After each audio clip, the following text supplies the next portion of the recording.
Welcome to the Well Woman Show, where we interview women executives, leaders, and entrepreneurs. And you're listening to the Well Woman Show, where motivated women achieve fulfillment and well-being. You're listening to the Well Woman Show. Take time for myself by coming to things like Well Woman Drinks. To be accepting of myself no matter what. Step away from judgment as much as possible. You're listening to the Well Woman Show. You're going to be in for a good ride. I don't regret anything. Everything I've ever done, I've learned from it, one way or another, good or bad. Being a little bit selfish for yourself, put your own oxygen mask on first and then give what's left. I'm a woman. I would prefer to tell my own story. My story, though it's very personal, is universal. You're listening to the Well Woman Show. And now your host, Giovanna Rossi. Hi, Giovanna Rossi here, and welcome to another episode of The Well Woman Show, where I interview women leaders, executives, and entrepreneurs about their lives and their road to becoming and being who they are today. Are you at the top of your game professionally but feeling burned out, or finding it hard to focus on your goals, or unfulfilled personally? Or are you in transition, simply juggling so many things you find it hard to take care of your own needs? Well, you're not alone. We all need to activate the 4 universal superpowers. These are the internal strengths and abilities we all already have but don't use all the time. Superpowers can be cultivated, and they include awareness, intuition, action, and acceptance. Toward the end of the show, in a segment called Superpowers for Success, I ask my guest about her superpowers, and the answers will give you the strength, perspective, and power to live a well woman life. I'm so happy you're here, so thanks for tuning in. This episode of the Well Woman Show is brought to you by Collective Action Strategies, supporting organizations that support women and families, and by Well Woman Life Movement Challenge Quiz, your resource for living your best life. If you're in burnout or major transition, this is your time to figure out what's holding you back from making the changes you need to make in order to live your fullest, most joyful life.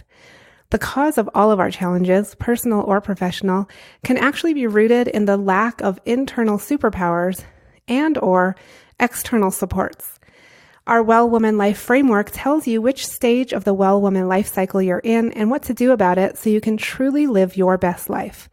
You can find out more at wellwomanlife.com/quiz.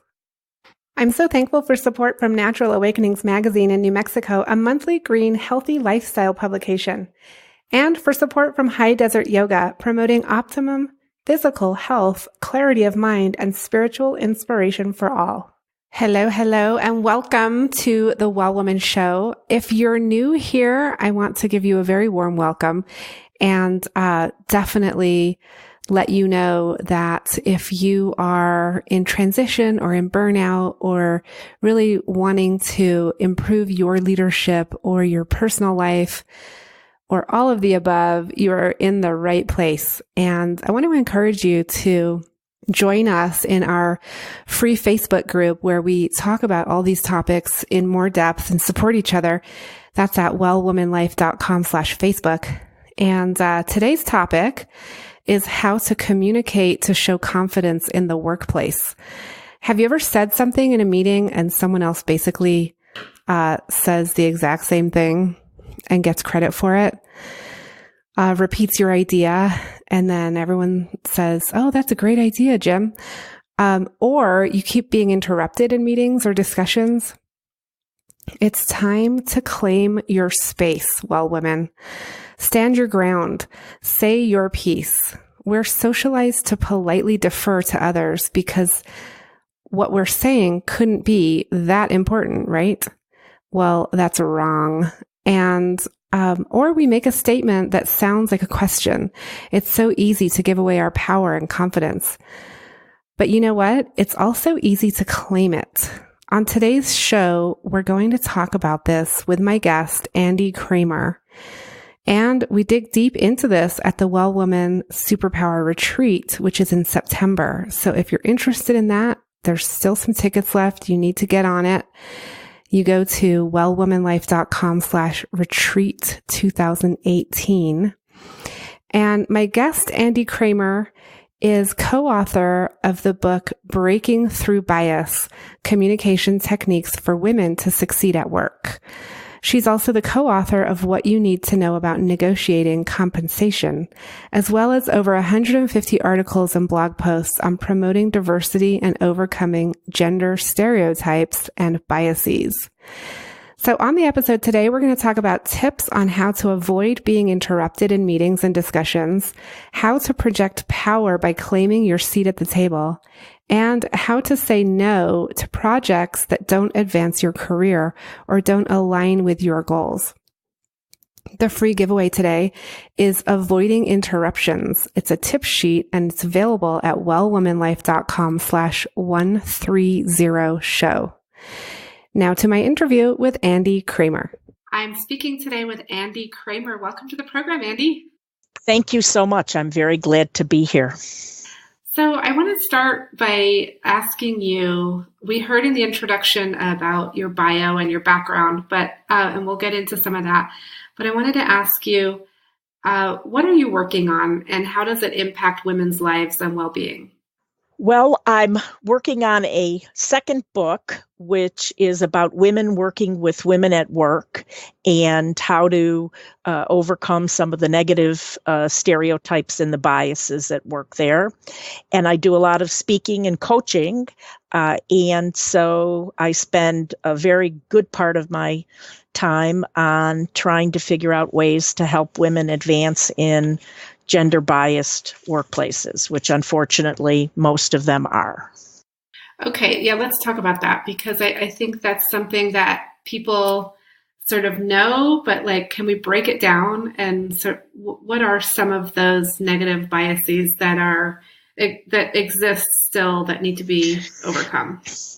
Well, one of the things is that very often people think, well, this has been an issue for so long, it's got to have gotten better. And unfortunately, the social science research and the academic research shows that that's actually not the case, that we're in some ways going a little bit backwards.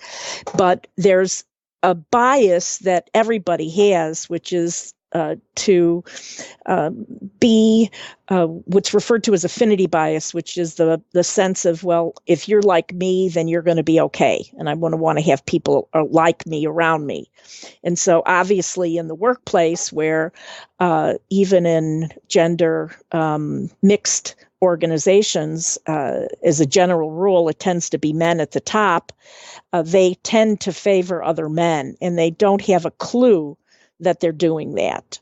And so that's sort of one of the major biases that affects women at work.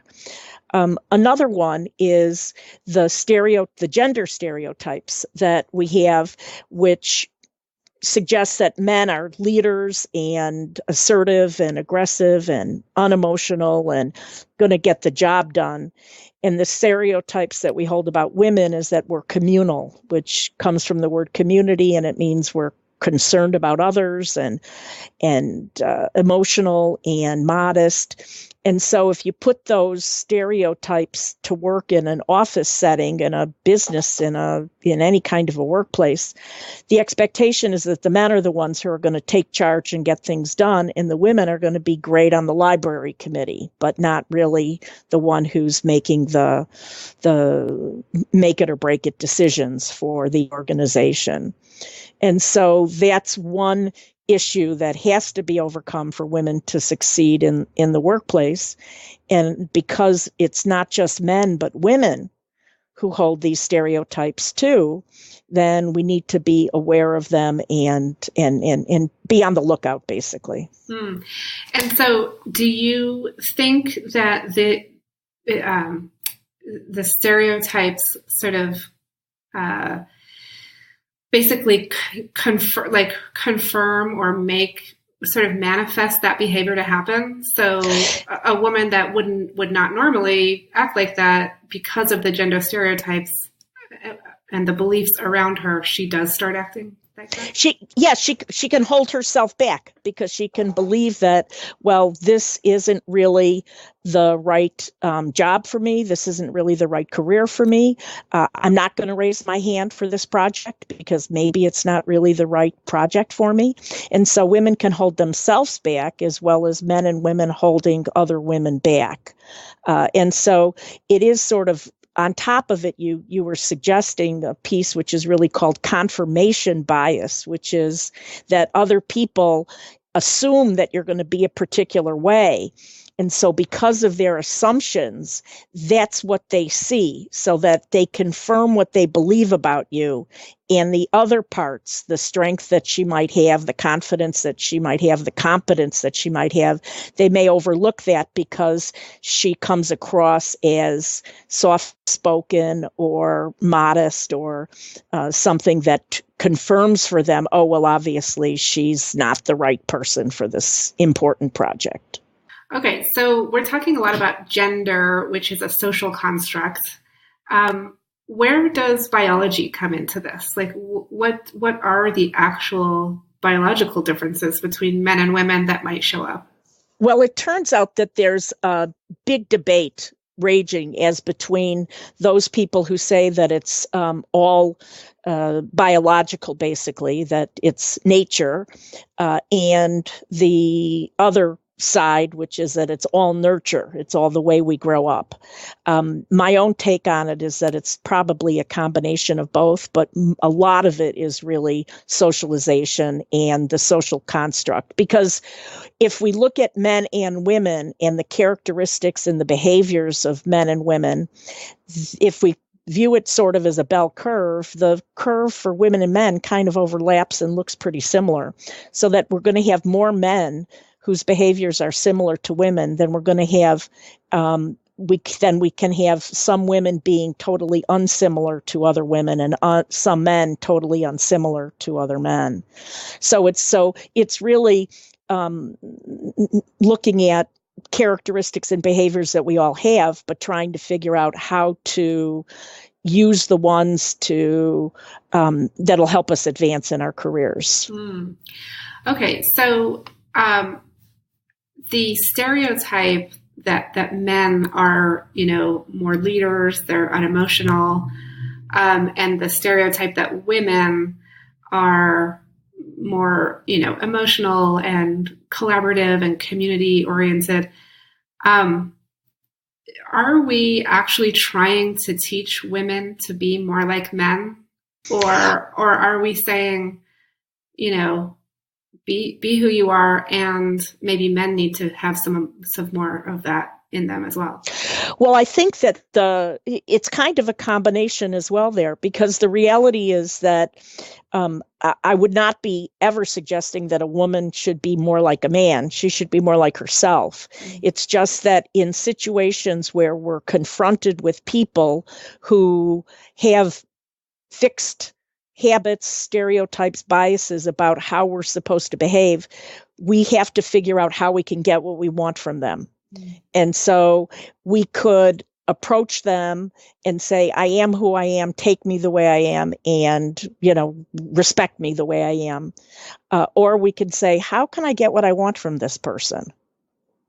And maybe I'm going to dial up my agentic, or maybe I'm going to dial it down. Maybe I'm going to dial up my communal. And so it's really as if you go to your wardrobe in the morning, you open up the closet and you say, well, today I'm going to a black tie dinner. Well, you'll pull something out of the closet that's different from what you would pull out if you were going to the beach, or you were going to, a business meeting or something. Mm.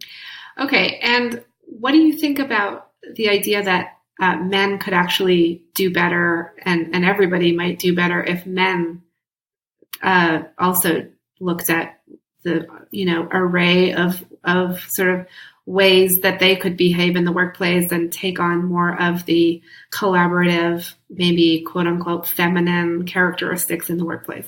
I think it would be fabulous. And there's a lot of talk about how we need to do that, and how organizations are gearing up to try to incorporate more collaboration in the team structure.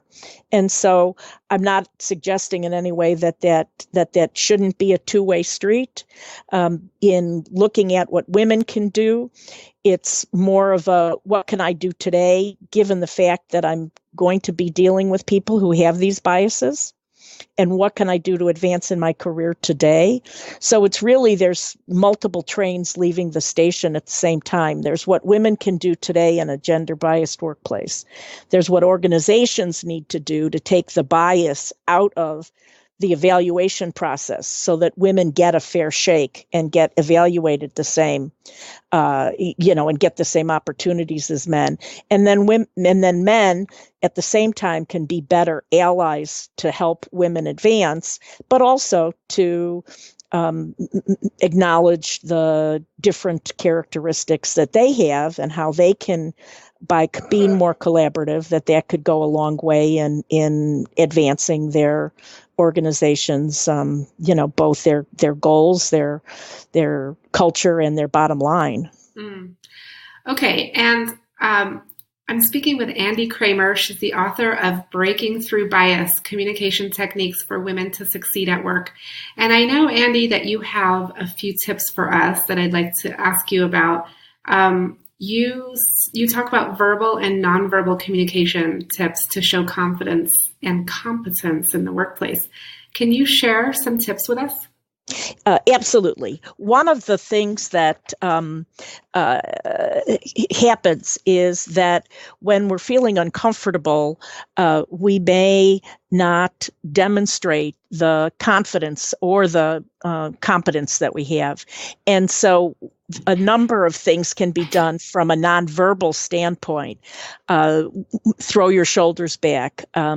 Stand tall, the kind of things that our mothers probably told us when we were kids about, don't slouch. It turns out that what happens is that our physiology actually changes, so that if we're standing tall and we're not twisted up like a pretzel, what happens is that our testosterone goes up and our cortisol goes down. And so women and men both have testosterone, and that makes you feel more confident. And cortisol is the fear-flight hormone that makes you feel more frightened and anxious. And so by upping the testosterone and downing the cortisol, it's going to make you feel more confident. For women in particular, when we go into meetings or we're sitting around a table, very often the men take up a lot of space. And in every culture, somebody who's taken up a lot of space is viewed as an important person.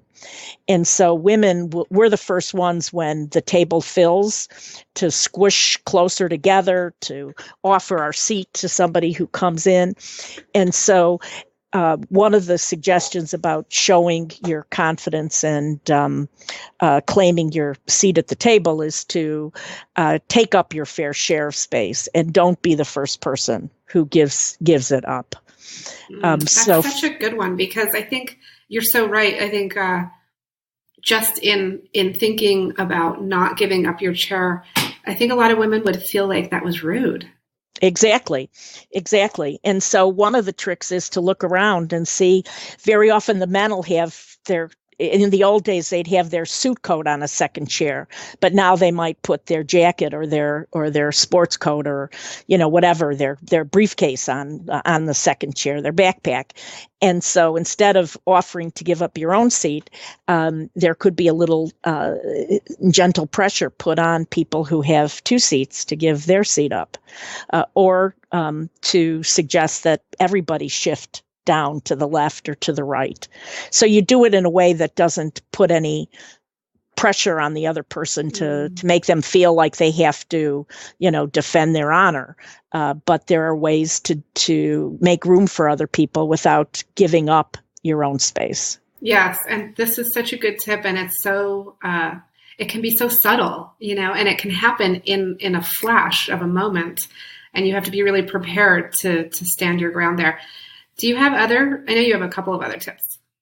Well, one of the other things is that very often there's a dynamic in conversations where women will be interrupted all the time. And they're interrupted by men, and women will interrupt other women too, except that women are sort of equal opportunity interrupters. Will interrupt men and women at about the same rate, but men will interrupt women almost 3 times, the studies show, 3 times more often than they interrupt a man. And so what's that all about? Well, sometimes it's about showing who's important or who's powerful. Sometimes it's because the woman might be doing some nonverbal some verbal language and speech pattern techniques that make her seem less powerful, saying a lot of "this may be a dumb idea, but," or "I'm not sure if this is going to contribute," or "I came into the meeting late," or "this might be dumb." The minute a woman does that, she's opening herself up for more interruptions. So she needs to think about not doing that. But very often women get interrupted just because we're women. The studies show that even on the Supreme Court, the women Supreme Court justices get interrupted much more than the men do.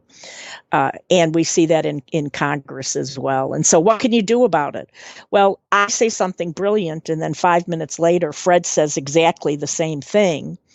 Very often in a meeting, what happens is everybody stops and applauds Fred and takes out a golden chariot and they carry Fred around. And the woman is sitting there thinking, I said that 5 minutes ago. Mm-hmm. And instead of just sitting there and thinking, I said this 5 minutes ago and getting angry, what she should do is she should say, Fred, that was a really good summary of what I said a few minutes ago. Let me elaborate on that point, or something to own her own ideas. And other people can help her too. So other women in the room could say, Fred, Giovanna said that a few minutes ago. Let's turn back to her and see what she has to say. And also our male allies can do that in the room too. Absolutely. I think we really have to start looking to, they need to be taking responsibility for that as well. In fact, a good leader of a meeting or a conversation would know who said what and would do that automatically. But in my career, I'm a lawyer by day, if you will. And in 40 years as a lawyer, I have only seen 2 meeting leaders who actually know how to control the conversation that way and always make sure that everybody gets credit for what they said. And they were both men. Okay. Before we go on to the other tips, I just want to ask you, I feel like this definitely applies in groups of diversity in terms of race, ethnicity, and all different, kinds of diversities. And I think even if you have a group of women, if you have white women and women of color, I imagine the statistics may be the same, that women of color get interrupted more than the white women. They do. And in fact, one of the, my husband and I had written the first book, Breaking Through Bias. We're working on a second book about, as I mentioned, about women working with women. And we've just finished a chapter about the stereotypes and the biases that actually affect the way that white women and black women interact with each other. And there is a lot of the same situation, that black women are interrupted more than, and sometimes they're not even given the opportunity to speak. And so that's a serious problem that women can help each other with, and men need to get more involved with. Okay, great. And do you have other tips for us? Very often, if somebody does something that's really wacky, inappropriate, biased, and we call them on it, the first reaction very often is, I don't know what you're talking about. You're emotional, or you made that up, or obviously you don't have a sense of humor. And so we refer to that as gaslighting, because that's very often from the old movie about how people can act as if they didn't do anything inappropriate or say something offensive. And so we've got some tips on how to avoid being gaslit. Don't assume that just because the other person is suggesting that you made a mistake, that you really did misinterpret. Usually your instincts are right. Another key area for women in particular is, how do we say no in a way that allows us to still feel like we're communal and supportive and moving in the same direction, because it's very hard for that. Yes, I love this one. I talk about this a lot actually with the Well Woman community about saying no. So tell me about how do you talk about that? Well, first of all, if a woman needs to understand, or anybody who has a hard time saying no, needs to think about whether the project is actually something, or the request is actually something that's going to contribute meaningfully to their career. So that very often what happens, women in particular, and Black women as well, in some ways even more so, get assigned a lot of work in the workplace that doesn't count for the bottom line, that you're the one who's good at planning the birthday party. So you'll be the one who makes that happen. Or you're the one who, women tend to be told all the time, we take such beautiful notes that we should be the ones who take the notes at the meeting.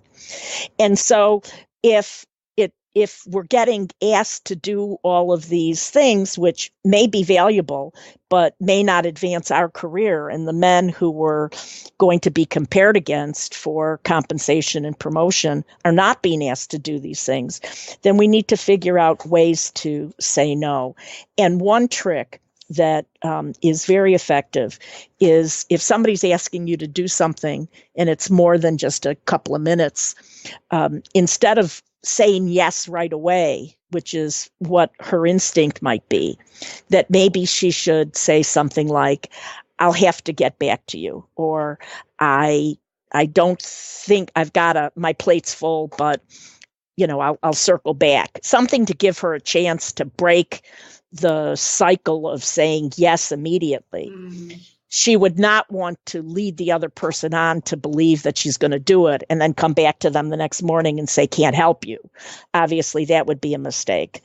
But sometimes severing that immediate reaction of wanting to be helpful can make all the difference in the world. Yeah, buy yourself some time so you can think it through and really give a more thorough answer.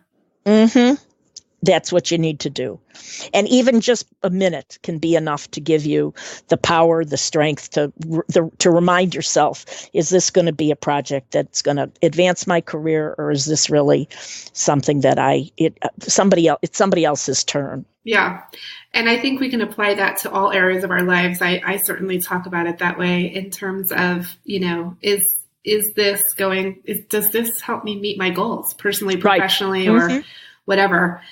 And, or is this going to, lead me into burnout, which so often happens because we overcommit and we say yes to everything. Right. And then we're working on things that are irrelevant to either our personal goals or to our careers, or to just things that somebody else can do. It isn't, you don't have to be the one who always does the work that nobody else wants to do. The Well Woman Show today is brought to you by Well Woman Life Superpower Retreat, September 9th in New Mexico. Learn about the 4 stages of a Well Woman Life cycle and how to recognize which one you're in. Grow your network of support by meeting and collaborating with other women looking to achieve their highest level of success. Explore the superpowers needed to thrive in every stage. And learn how to apply a simple framework to your personal and professional life so you leave with clarity and confidence to achieve your goals.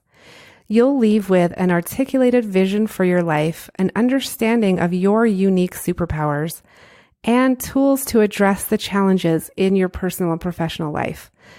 You definitely want to check this out at wellwomanlife.com/retreat 2018.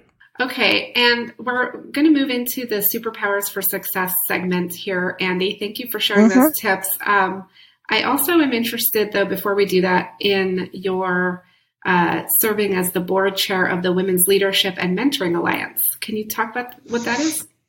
Yes. About 10, 11 years ago, a group of women, we were at a women's leadership event, and what we realized was that there aren't enough senior women at the top of different organizations that even if all senior women wanted to be mentors and sponsors for junior women, there weren't enough of us.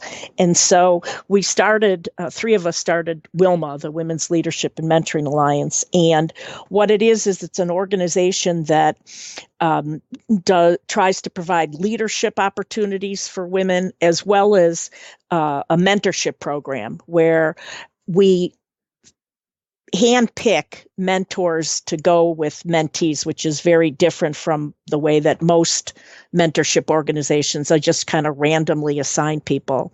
And we try to handpick people that are going to have something to bring to the other person. And we do 6-month programs, and we've done some very successful ones in Chicago. And last year we did one in DC where we had 50 mentee pairs. And so it provides women in other organizations an opportunity to senior women to work with junior women. And what we find is that it really benefits both parties because everybody learns from each other. And where is this based, or is it? Well, we're in Chicago, except that we've got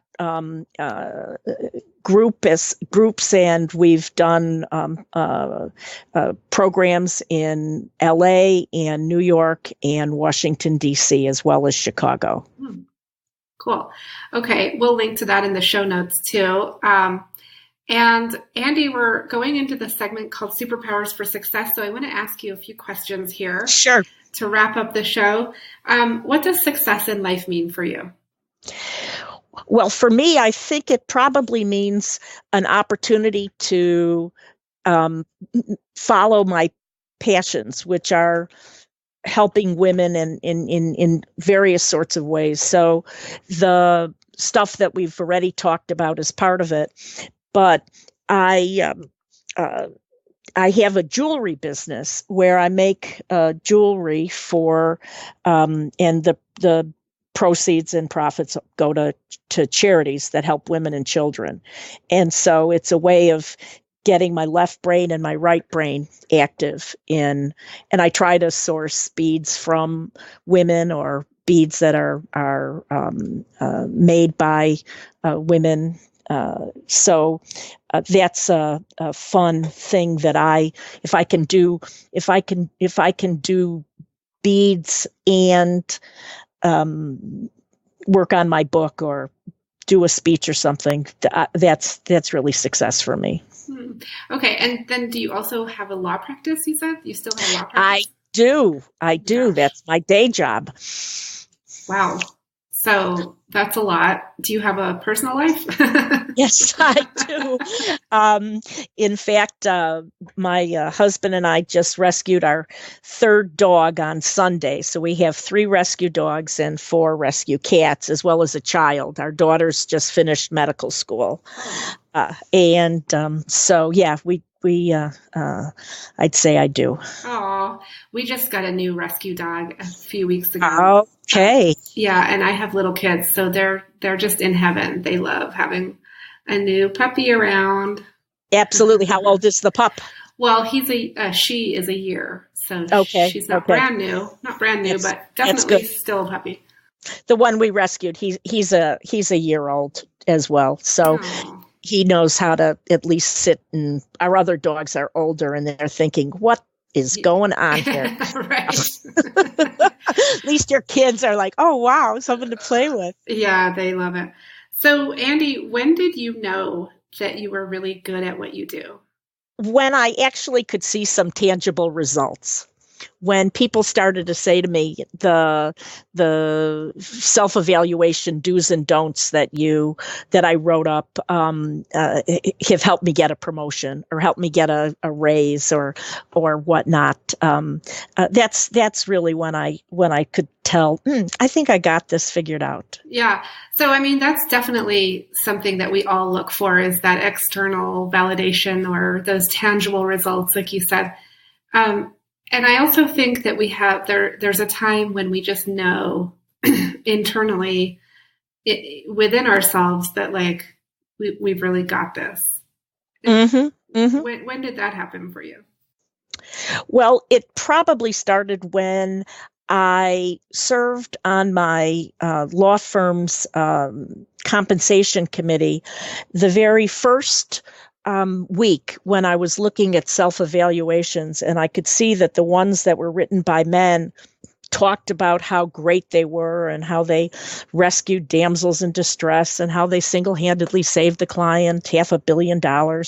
And the woman who had come up with the project, the solution to the project that saved the client the $500 million, wrote her self-evaluation talking about how she was part of the ABC team and list out the names of the 10 people on the team and how they collectively saved the client the $500 million, and the men were making a lot more money than the women. And I'm like, what is going on here? What it was really just that the women we're trained to be modest. We're trained because of the stereotypes and the biases to be not claiming our fair share. And so that's really when that was my aha moment when I said, I have to do something about this. Oh, interesting. So you were working in your capacity as a lawyer when all of this happened, and you decided, yes, I need to do something here. Oh, wow. Okay. And Andie, describe a personal habit that contributes to your well-being. Well, you jokingly asked about my personal life, and I guess a personal habit that does contribute to my well-being is I don't watch television. Good. So I don't watch television. I listen to books on tape. I read as much as I can, but during the day I read sometimes 1,000 pages for work anyway. So listening to books on tape has been a way of contributing to my well-being. Yeah, that's great. And it provides a sort of a meditative state, I think, when you're just in the zone and when you've just got the audio going. Absolutely. Yeah. What superpower did you discover you had only to realize it was there all the time? Well, that's a good one. I think that it might be the getting things done, that I being focused and not easily distracted.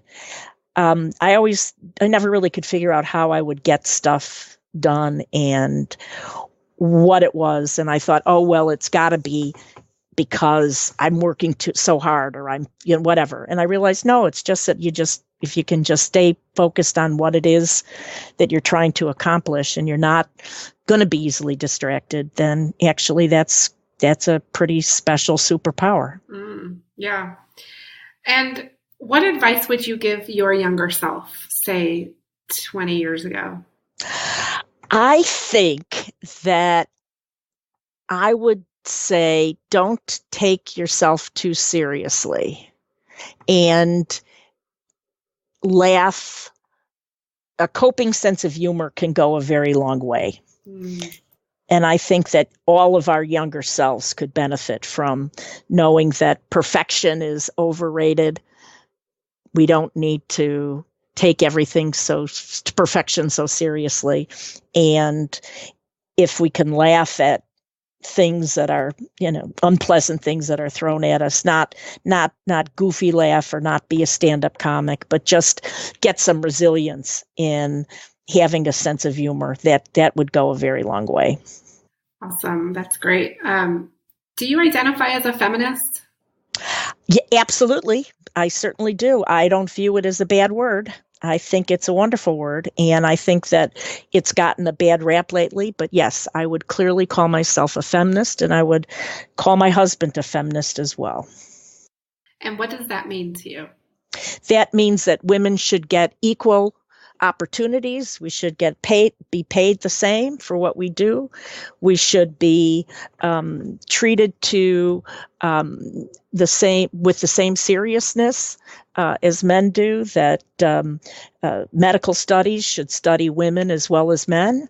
That we should use the baseline as people, not just men. And that's really what I view being a feminist as. And I love that you include your husband in that, because I think we do need to be thinking about men as feminists as well. Absolutely. Absolutely. Okay, last question for you. What are you reading right now? I know you said you listen to a lot of books on tape. What are you listening to?